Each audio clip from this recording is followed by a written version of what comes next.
Hey, happy Tuesday, family. It's A.L.I again with Tuesday Tips. We're going to go ahead and continue with this series that we've been working on in regards to credit scores 101.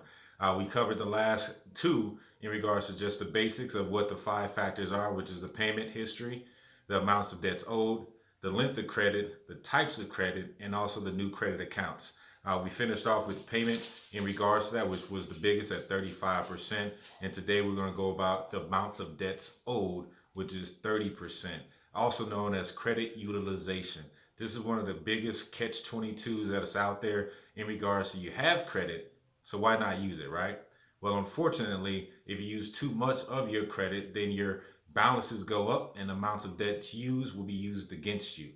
So that's also a negative. And obviously, if you have your balance too low, then it doesn't report. So if you pay your cars off every month, then this is where that catch 22 comes in at, because you have a zero balance. It now has nothing to report. So if you pay your accounts off every month, you're not doing yourself a justice in regards to playing the credit game, and that is using the credit and the balances in your favor. So if you have $1,000 limit on a credit card, for example, you want to keep your credit utilization underneath 35% ideally.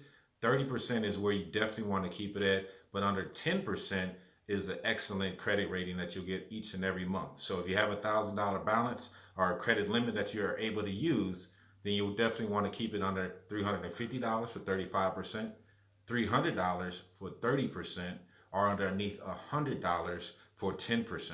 And basically use it for your gas, your groceries, small things like that, so that way you can continue to use it, but also keep that balance low enough so that way you're not getting hit with a bunch of credit or interest or anything like that. However, you maximize your point value by using your credit utilization. So again, keep it under 35%. Ideally is what they want, so you can be maxed out and getting your points per month, but be excellent in credit with underneath 10% of that balance that's available to be used. Again, credit utilization is 30% of your score, and it's a big, heavily weighted factor. So stay on top of your credit. Your revolving debt is mainly what this is geared towards. Obviously, your student loans and other loan payments, you want to make sure they stay on time.